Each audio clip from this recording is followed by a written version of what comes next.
السلام علیکم، آپ کو آج کے پروگرام میں خوش آمدید۔ مسلم لیگ نون نے ابھی باضابطہ طور پر اپنی انتخابی مہم کا آغاز نہیں کیا، جلسے نہیں شروع کیے، تاہم مسلم لیگ نون کے قائد میاں نواز شریف بظاہر میدان میں اتر چکے ہیں۔ آج سیالکوٹ میں انہوں نے خطاب کرتے ہوئے کہا کہ 5 ججوں نے کروڑوں عوام کے نمائندے کو نکال پھینکا۔ چیئرمین پی ٹی آئی آئے نہیں بلکہ لائے گئے تھے، اس کو لانے والے بھی اتنے ہی ذمہ دار ہیں جتنے وہ خود ذمہ دار ہیں۔ ہم نے خود ملک پٹڑی سے اتارا بلکہ ہم نے پٹڑی ہی اکھاڑ دی۔ 2017 سے آج تک مسلسل جو میرے خلاف یا ہماری پارٹی کے خلاف جو سلسلہ چلتا رہا ہے سزاؤں کا، وہ کچھ ہی دیر پہلے ختم ہوا ہے بلا وجہ۔ تو مجھے بھی سمجھ نہیں آتی کہ وجہ کیا ہے۔ ہم نے خود اپنے ملک کو پٹری سے اکھاڑا ہے، بلکہ پٹری اکھاڑ دی ہم نے، تو پھر کیسے چلے گا ملک؟ جہاں آئے دن وزیر اعظم بنتے ہوں، جھوٹی سزائیں ملتی ہیں، کیا ضرورت تھی ہمارے خلاف سازش کرنے کی؟ اور کیا ضرورت تھی اس وقت کے ججوں کو ہمارے خلاف فیصلہ دینے کی؟ کس کو لائے نواز شریف کی جگہ پر؟ الیکشنوں میں ہیرا پھیری کیوں کی؟ اور ایسے بندے کو لے آتے ہیں جس کو سوائے گالی کے اور کچھ کرنا ہی نہیں آتا۔ دوسری جانب شہباز شریف بھی سابق اراکین اسمبلی ٹکٹ ہولڈرز اور سینئر پارٹی رہنماؤں سے ملاقاتیں کر رہے ہیں۔ روزنامہ جنگ کے مطابق ایک اور اہم ڈیولپمنٹ ایم کیو ایم اور نون لیگ کے اتحاد کے حوالے سے ہوئی ہے، جہاں پر ایم کیو ایم نے نون لیگ سے کراچی میں متحدہ کی روایتی سیٹوں پر سیٹ ایڈجسٹمنٹ سے معذرت کر لی ہے، تاہم لیاری، کماڑی اور ملیر کے چند حلقوں پر سیٹ ایڈجسٹمنٹ کے لیے رضامندی ظاہر کی ہے۔ مسلم لیگ نون کا جو سندھ میں انتخابی اتحاد ہے، اس کے بعد مسلم لیگ نون کے اپنے سابقہ سیاسی حلیف پیپلز پارٹی جو حکومت میں ان کے ساتھ تھے، اس کے بعد تعلقات کچھ سخت ہو گئے تھے اور دونوں کے ایک دوسرے کے خلاف بیانات بھی سامنے آئے تھے۔ اس بیان کے جو ہے وہ اتحاد کے حوالے سے پی پی کے جو رہنما ہیں، ان کی جانب سے یہ بھی کہا گیا کہ پیپلز پارٹی کو اکیلے شکست نہیں دی جا سکتی۔ اب مسلم لیگ نون اپنی انتخابی مہم کس طرح سے چلانے کا ارادہ رکھتی ہے؟ میاں نواز شریف جلسے کب سے شروع کر رہے ہیں؟ کیا وہ ووٹرز کو واپس لانے میں کامیاب ہوں گے یا نہیں؟ اور میاں نواز شریف کا بیانیہ آنے والے انتخابات کے اندر کیا ہوگا؟ اس پر بات کرنے کے لیے مسلم لیگ نون کے سینئر رہنما طارق فضل چودھری میرے ساتھ اس وقت فون کے اوپر موجود ہیں، ان سے بات کرتے ہیں۔ ڈاکٹر طارق فضل چودھری صاحب، بہت شکریہ آپ کا۔ طارق فضل چودھری صاحب، سب سے پہلے تو فرمائیے گا کہ میاں صاحب نے آج ایک مرتبہ پھر سے جو ہے وہ بات کی کہ ان کو نکالا گیا اور ایسا کیوں کیا گیا؟ اس سے پہلے ایسا لگتا کہ نون لیگ کا بیانیہ یہ ہے کہ نون لیگ آگے بڑھنا چاہتی ہے، وہ بات چیت کرنا چاہتے ہیں، باقی جماعتوں کو لے کر ساتھ چلنا چاہتے ہیں، لیکن آج جو میاں صاحب نے باتیں کی، کیا اس کے بعد بھی اب یہ ہے کہ یہ دونوں معاملات اکٹھے چلیں گے؟ نون لیگ کا آنے والے الیکشن میں بیانیہ ہوگا کیا؟ الرحمن الرحیم، بہت شکریہ آپ کا۔ دیکھیے، جب یہ سوال کیا جاتا ہے کہ بیانیہ کیا ہوگا، مجھے لگتا یہ ہے کہ بیانیہ شاید وہ 2 لفظی یا 2 مصرعوں پہ مشتمل کوئی ایک شعر کی شکل میں وہ سلوگن آپ ایکسپیکٹ کرتے ہیں پارٹی سے کہ اسے پارٹی الیکشن میں اپنا سلوگن بنائے گی، جیسے ہمارا ایک سلوگن تھا اور وہ ہے خودنال، خوددار، خود مختار پاکستان۔ یہ بیانیہ اگر اس طرح کی آپ کی مراد ہے تو وہ بھی بن رہا ہے۔ ہماری بہت ایک وسیع و عریض منشور کمیٹی جو ہے وہ تشکیل پا چکی ہے، ہماری متعدد میٹنگ ہو چکی ہیں۔ انشاءاللہ ٹائم لائن کے ساتھ آگے جو وے فارورڈ ہے قوم کو وہ دیں گے، بیانیہ مکمل دیں گے، اور اگر وے فارورڈ سے مراد ہے بیانیہ تو انشاءاللہ اس کی بھی مکمل تیاری ہے، ہماری سلوگن بھی مل جائیں گے۔ لیکن اصل میں جو بیانیہ ہے مسلم لیگ نون کا، وہ بیانیہ ہے ملک کو ان حالات سے نکالنا۔ اچھا، یہ بڑا سادہ سا بیانیہ ہے، اور اس کے لیے آپ کو کیا چاہیے؟ اس کے لیے آپ کو چاہیے تجربہ، بردباری، تحمل، سب کو ساتھ لے کے چلنے، ویژن اور وسعت نظر۔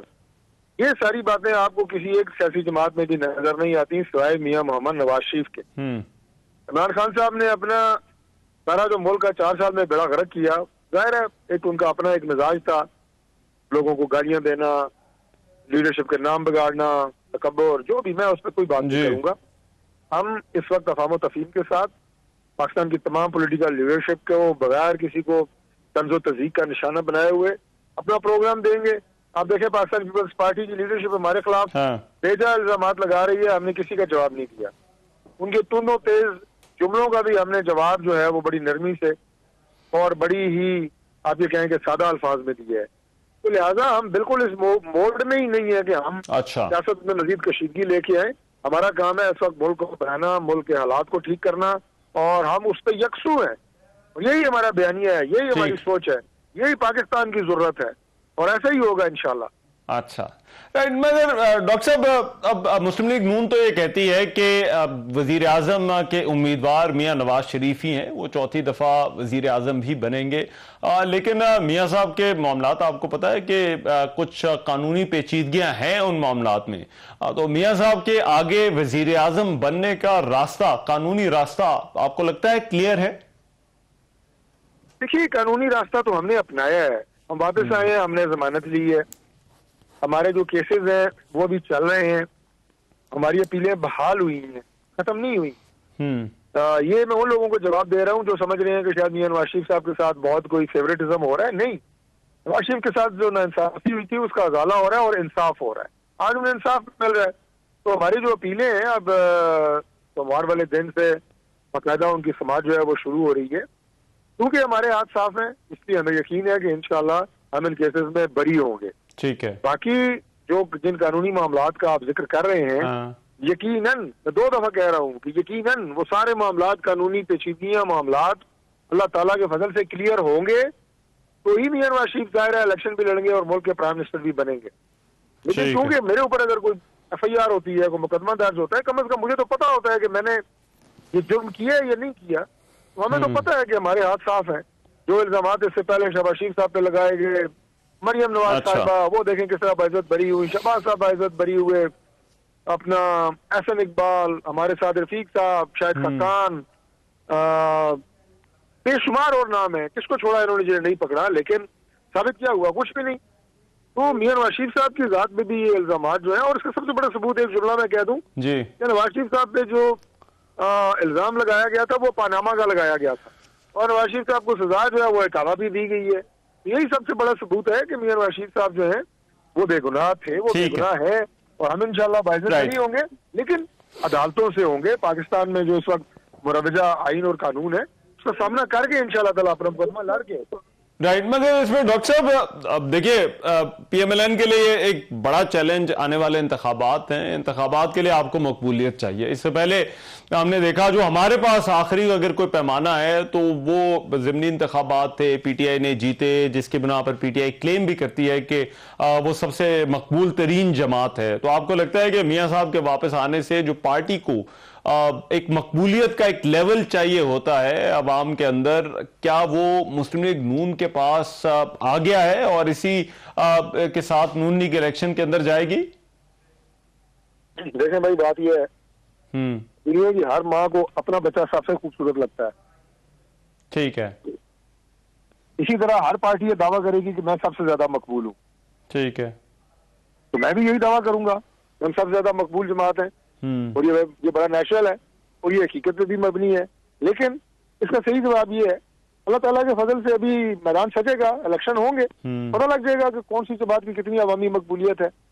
دیکھیے جماعتیں یا سیاست جو ہے نا, اب صرف اگر آپ سمجھتے ہیں کہ کلٹ پہ ہوگی, ایک نام پہ ہوگی, ایک پرسنالٹی پہ ہوگی, ایک فلانا چل کیسے رہا ہے, فلانے میں اسٹائل کتنا ہے, وہ وقت ختم ہو چکا ہے بازت سے. اب آپ کو ڈیلیور کرنا ہے. اگر آپ نے ابھی بھی کلٹ کی سوچ رکھنی ہے, یہ کلٹ کی سیاست کرنی ہے کہ آپ نے ایک نظریے کی بجائے شخصیت. وہ ڈاکٹر صاحب آپ کی باتیں ٹھیک ہے, لیکن ابھی دیکھیے میں آخری سوال آپ سے یہی کرنا چاہتا ہوں کہ میاں صاحب اپنا ایک وہ بتاتے ہیں کہ میں معاملات کو اس طرح سے چلانا چاہتا ہوں, اور میاں صاحب جن کا وہ ذکر اپنی تقریروں میں بھی کرتے رہتے ہیں, مداخلت ہوتی ہے, وہ نہیں چاہتے کہ مداخلت ہو. تو بطور وزیر اعظم آپ کو لگتا ہے کہ وہ اپنے طریقے سے ابھی جو اس وقت ہماری گراؤنڈ ریالٹیز ہیں وہ اپنے طریقے سے معاملات کو چلا سکیں گے بطور وزیر اعظم اگر وہ بنتے ہیں؟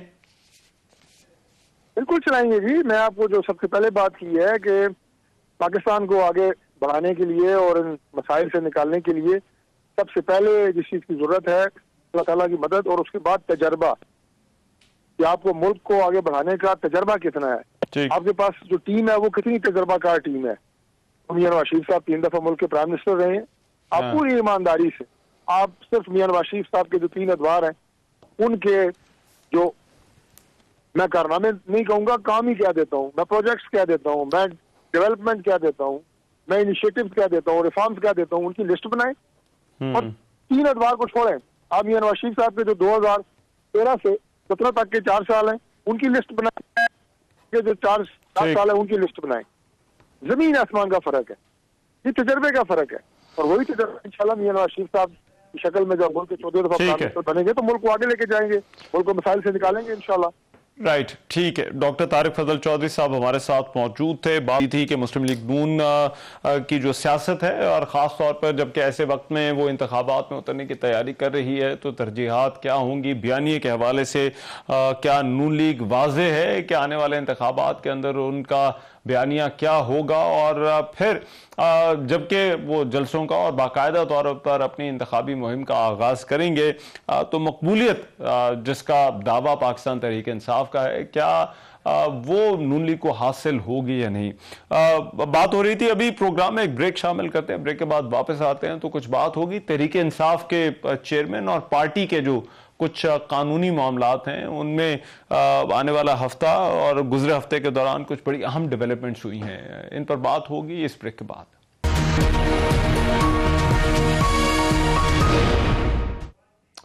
Welcome back after the break. Karachi میں ایک مرتبہ پھر سے آگ لگنے کا ایک افسوسناک واقعہ پیش آیا ہے. کراچی میں راشد منہاس روڈ پر قائم شاپنگ سینٹر میں آگ لگنے سے اب تک کی جو اطلاعات ہیں ان کے مطابق 11 افراد کے جاں بحق ہونے کی تصدیق ہو چکی ہے. دم گھٹنے سے زخمی ہونے والے 7 افراد کی حالت بھی تشویشناک بتائی جاتی ہے. حکام کا یہ کہنا ہے کہ آگ عمارت کے 4تھے فلور پر لگی جو تیزی سے پھیلی اور بالائے منزل پر دھواں زیادہ ہونے کے باعث امدادی کاموں میں دشواری کا سامنا کرنا پڑا.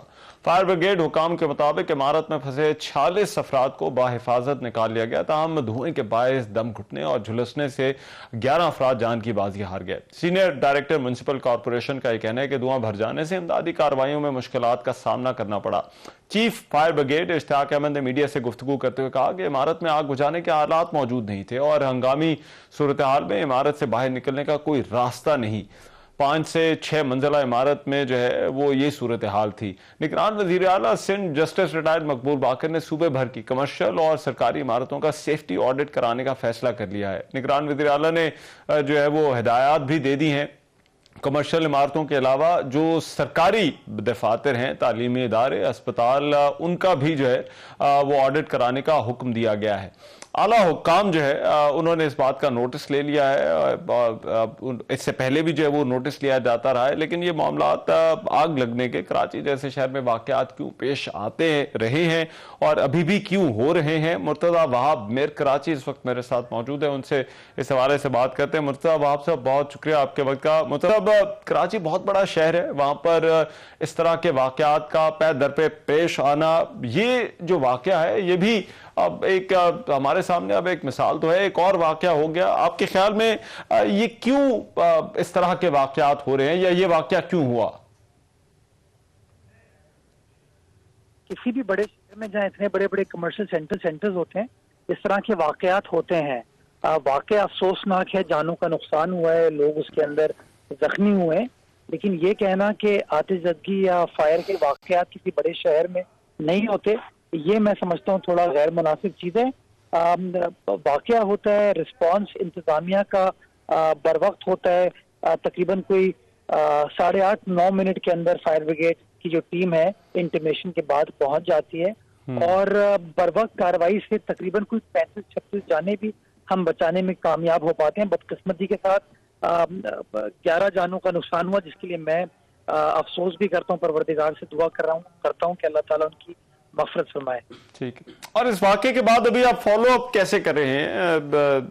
یہ شاپنگ مال تھا جہاں پر اس طرح کا واقعہ ہوا، بڑی بلڈنگ ہے، کہ آپ جو ہے وہ اس طرح کے واقعات، ایک تو اس واقعے پر بھی اور پھر اس طرح کا کوئی اور واقعہ نہ ہو. لیکن رحمان، اس میں جو سب سے امپورٹنٹ چیز جو سمجھنے کی ہے وہ یہ ہے کہ جس بلڈنگ میں آگ لگی، یہ بلڈنگ کے KMC کی حدود میں ہے ہی نہیں جی. یہ بلڈنگ کنٹونمنٹ بورڈ فیصل کی حدود میں ہے. اس بلڈنگ کا جو نقشہ اپروو کیا تھا وہ بلڈنگ کنٹرول اتھارٹی نے نہیں کیا تھا، وہ کنٹونمنٹ بورڈ نے کیا تھا. تو تھوڑا سا ہمیں جو دقت آتی ہے چیزوں کو انفورس کرنے میں، یہ جو ملٹیپل اتھارٹیز ہیں کراچی شہر کے اندر، اس کی وجہ سے دقت ہے. اب آپ نیچرلی سوال مجھ سے پوچھ رہے ہیں کہ جی میئر کراچی آپ کے شہر میں واقع ہوا، لیکن جو